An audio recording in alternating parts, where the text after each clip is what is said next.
also mindful of the pain felt by our nation surrounding the tragic, unnecessary shooting death of Trayvon Martin in Sanford, Florida last year. And we are cognizant of the fact that the state trial reached its conclusion over the weekend. As parents, as engaged citizens, and as leaders who stand vigilant against violence in communities across the country, the Deltas are deeply and rightly concerned about this case. The Justice Department shares your concern. I share your concern. All right, welcome back. Hour number 2 of the Steve Malzberg Show, and we are joined. That was Eric Holder, by the way, yesterday. He'll be speaking in a little while today at the NAACP convention, so he'll have more undoubtedly to say about this case. Joining us right now is Hughey P. Newsome, member of the National Advisory Council of Project 21 Black Leadership. Hey, Hughey, how are you? Doing fine, Steve. How are you doing? Good, good. So what do you think of Eric Holder's remarks that the verdict concerns him?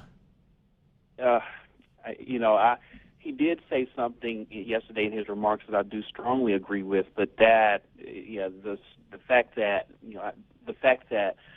the verdict concerns him, I have to disagree with. Here's the problem: we can't have the politicization of the Department of Justice. I get that Holder is the first African American Attorney General. I get that there is a strong sentiment within the African American community that this verdict was incorrect, although I disagree with that. But at the same time, we cannot allow politics to bleed into the Attorney General's work or into the work of the Department of Justice. What I trust will happen, particularly because we do have, not perfect, but the best court system in this country, what will eventually happen is the justice will try to bring something to bring some charges in court, and they will probably be thrown out. The hurdle for the crimes that justice is going to be investigating are a lot higher than second-degree murder, particularly a hate crime. So you think that they will try? I mean, will that not just further divide the nation if they try? And again, he's acquitted. Yeah, of course, it will further divide the nation. But the problem is, from a political standpoint, the Barack Obama administration the president and his administration have already inserted themselves into this discussion already.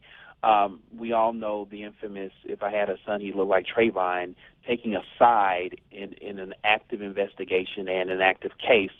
When the president did that, I get the need for a discussion around the violence that afflicts African American males. I mean, we need to be far more concerned about black-on-black crime, all of us in society.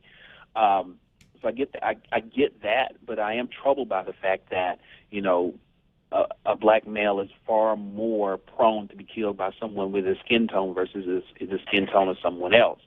But no, this administration has, I'm going to use the word recklessly because I think that's the most appropriate word, recklessly involved itself into this case, was not careful, did not use careful politically correct tone when it entered into this fray. And now that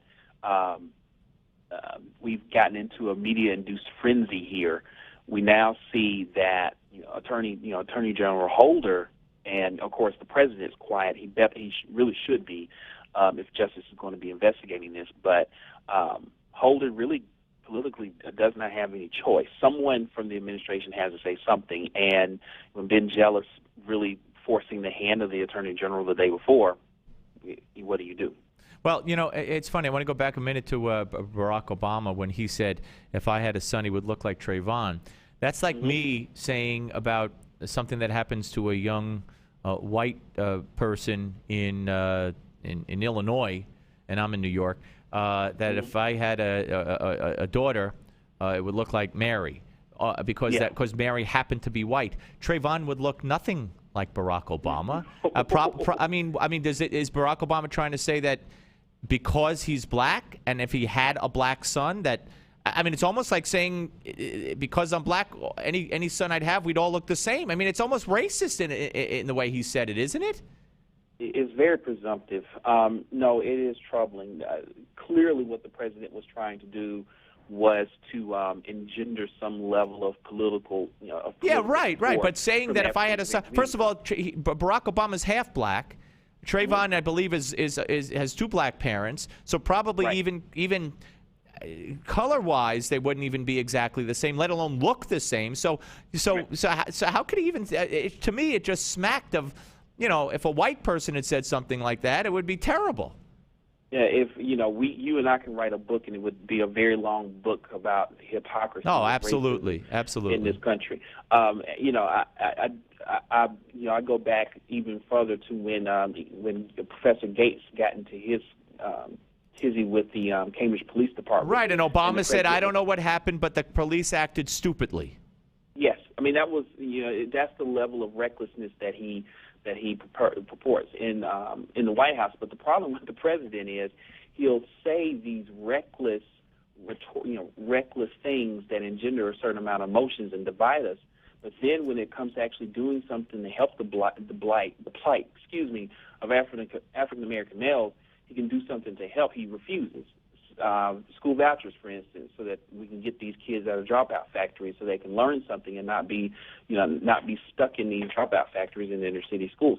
No, we're not. That's not something we want to focus on. I mean, even Mitt Romney was talking about how he spent $90 billion on green energy debacles versus teachers in education. Well, you know what, Hughey, I wish Mitt Romney would have made a point of saying that in his own backyard, where his own daughters go to school, Barack Obama ended the D.C. voucher program for the poorest black kids. But Mitt Romney didn't have it in him, I guess. We're talking to Hughey P. Newsome, member of the National Advisory Council of the Project 21 Black Leadership, here on the Steve Malzberg Show. I want to play for you Ben Crump, the family attorney for the Martins.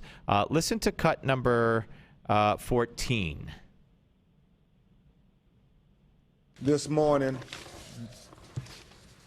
Martin Luther King's daughter, Dr. Bernice King, tweeted me a message that read, "Today is a defining moment for the status of my father's dream. Whatever the Zimmerman verdict is," she tweeted, "in the words of my father, we must conduct ourselves on the higher plane of dignity and discipline. Trayvon Martin will forever remain in the annals of history next to Medgar Evers and Emmett Till as symbols for the fight for equal justice for all." Hughey, he's not alone in invoking, or I guess he was reading Dr. King's daughter's email there, but Jesse Jackson also equated Trayvon Martin with Emmett Till. Emmett Till, of course, was a young black boy, 14 years old, in Mississippi, dragged out of his bedroom by two white racists and brutally murdered with a rope around his neck and thrown into the river with weights on his body. And to compare that to this, I mean, doesn't that do an injustice to what Emmett Till represents? No, it really does. And not to belittle Trayvon, the Trayvon tragedy, it is a tragedy. But no, and that is the problem. When we prostitute, when we bastardize the memory of what was the great civil rights movement, I think it is the highlight in the history of history of Black America, and we bastardize it to the point that quote unquote leaders. I use the word. You can't see the quotes. I'm making with my fingers, but right. When we have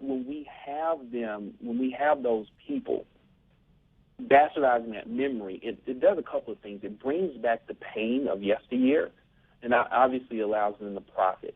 The challenges that Emmett Till faced, or we faced in the days of Emmett Till. Let me play devil's advocate just for a second.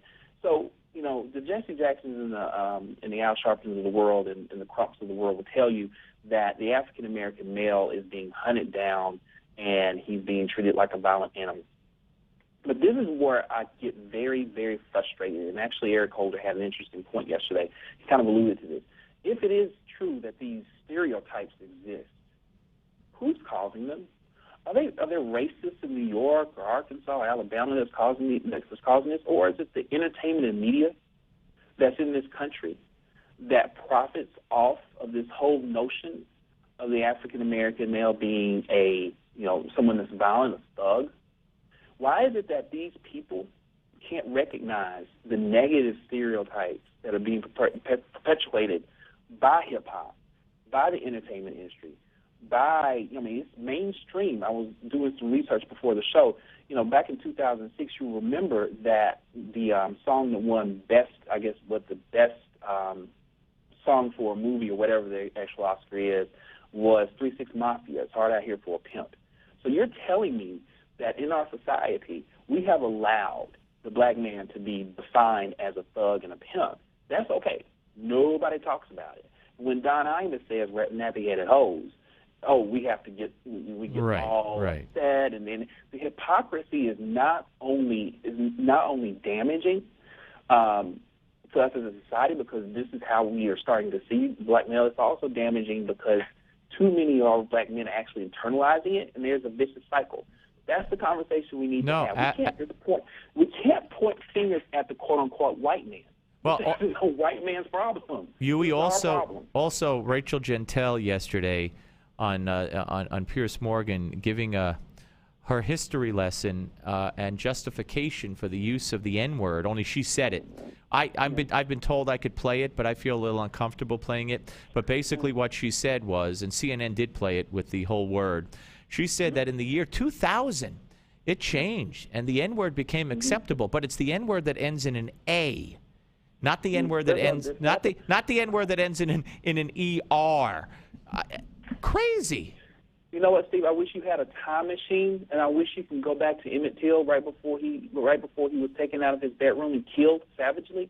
I'd like for you to tell him that the word has changed, and he shouldn't be worried if racists are using that or people are using that. I'm sure he'd be happy to know that. That is very frustrating to me to know that the word that was used to marginalize my grandparents and my great-grandparents is now okay to use so a bunch of entertainment can become rich. Yeah. And Jesse Jacksons and the Al Sharptons have nothing to say about that, do they? By the way, I got one more for you, Hughey. It's come to light that the prosecution turned down a black man who was up for the jury. They passed him by because he watched Fox News. How's that? How's that? Is that insane? I'm waiting for them to blame Fox News for the... somehow they will. Hey, Hughey, a pleasure to talk to you, sir. Thank you very much, Steve. Thank you. All right, that's Hughey Newsome, member of the National Advisory Council, Project 21 Black Leadership.